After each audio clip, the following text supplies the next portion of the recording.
Assalamualaikum warahmatullahi wabarakatuh. Saya Fairuz Farul Alam dari mahasiswa Stikes Cirebon Prodi S1 Keperawatan. Di sini saya akan menjelaskan sebuah topik yang berjudul dengan initial assessment.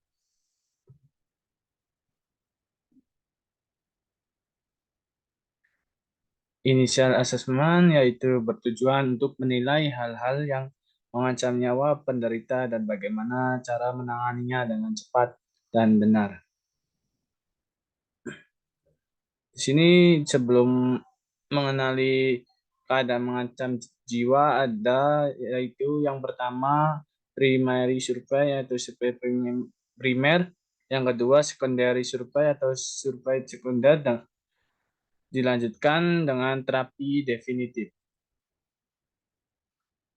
Sebelum kontak dengan pasien atau korban, yang pertama yaitu aman diri dengan menggunakan APD alat pelindung diri, yang kedua aman lingkungan dan aman pasien. Yang kedua identifikasi keadaan umum, cek respon atau cek kesadaran. Yang pertama alert, verbal, pain, unresponsive.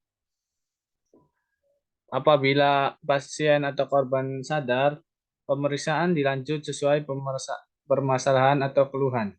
Apabila pasien atau korban tidak sadar, lakukan primary survey. Survei primary terdiri dari 5 bagian. Yang pertama airway untuk mengontrol cervical, yang kedua breathing untuk oksigenisasi atau memberikan ventilasi, yang ketiga circulation atau kontrol pendarahan, yang keempat disability, pemeriksaan status neurologis atau GCS, yang terakhir expose, buka, gunting pakaian, lihat jelas ancaman lain apabila terjadi hipotermia, memakai selimut. Yang pertama airway. Apabila ada curiga pada fraktur cervical, yang pertama trauma kavitis, multitrauma, ada luka atau tumpul di atas klavikula. Bila curiga pada fraktur cervical, lakukan fiksasi kepala secara manual, pasang cervical soran. Periksa kepatenan jalan napas dengan head tilt, chin lift atau just thrust. Yang kedua, look at listen and feel dengan melihat pengembangan dada, mendengar suara napas, merasakan hembusan napas. Ini ada metode gurling, miringkan atau rockload, finger shift atau suction. Yang kedua snoring, lakukan head tilt and slit atau terus menggunakan OPA atau NPA. Di sini gambar merupakan tindakan pada gangguan airway. Yang pertama ada head tilt and slit, just thrust, rockload, finger shift. Airway.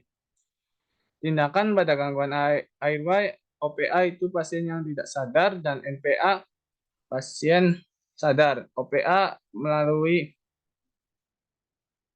mulut, sedangkan NPA melalui hidung. Breathing. Pemeriksaannya yaitu infeksi, apakah ekspansi dada simetris, palpasi, menentukan kelainan dinding dada, perkusi udara atau darah, auskultasi vaskuler. Tindakan pada gangguan breathing yaitu yang pertama open pneumotoraks dengan kasar 3 sisi, yang kedua tension pneumotoraks menggunakan edel thoracosa, yang ketiga masif hemotoraks menggunakan thoracotomy cito, yang keempat pharyngitis menggunakan obat anergetik, yang terakhir taponine jantung menggunakan perikardiosintesis. Di sini berikut ada 2 contoh gambar tindakan pada open pneumotoraks sama needle thoracodentis. Circulation. Pemeriksaannya yaitu identifikasi sumber pendarahan eksternal, kaji nadi berupa kecepatan, kualitas, dan keteraturan. Yang ketiga, nilai akar hangat atau dingin. Yang empat, ukur tekanan darah bila cukup waktu. Apabila akar dingin dan nadi cepat dan lemah, itu merupakan tanda-tanda shock. Tindakannya, pasang intravena lain 2 jalur dengan RL yang sudah dihangatkan, tinggikan ekstremitas bawah atau posisi shock. Yang ketiga, kalau tidak ada respon, cari sumber pendarahan dan hentikan. Berikut contoh gambar cara menghentikan pendarahan atau teknik penekanan secara langsung di grade pressure.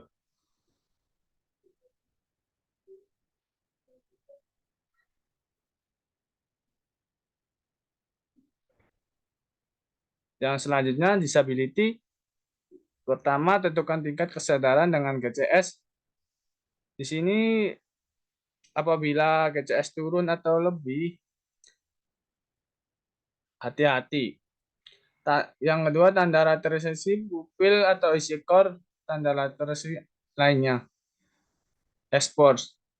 Tindakannya yaitu buka pakaian pasien, tapi kalau cegah hipotermia. Yang kedua, periksa seluruh permukaan tubuh yang terdiri dari periksa DOTS. Apakah ada deformitas, atau kalau ada luka terbuka, atau ada nyeri tekan, atau ada pembengkakan. Tambahan survei primer yang terdiri dari FGH, F berarti Foley kateter atau pemasangan kateter urin untuk penilaian produksi urin. Yang kedua, G gastric tube atau pemasangan NGT untuk dekompresi lambung dan minimalkan aspirasi. Yang terakhir, head monitor atau memonitor EKG untuk mengetahui adanya gangguan irama jantung. Secondary survey. Yang pertama, setelah survei primer selesai, pemeriksaan kepala sampai kaki atau head to toe examination. Yang ketiga, pemeriksaan tanda-tanda vital. Yang terakhir, periksa tiap lubang tubuh, finger in of face. Tidak lupa ditanyakan apabila si pasien mempunyai keluhan atau makanan yang sering dikonsumsinya atau penyakit atau alergi atau kejadian sebelumnya. Sekian dan terima kasih. Kurangnya lebih mohon maaf. Wassalamualaikum warahmatullahi wabarakatuh.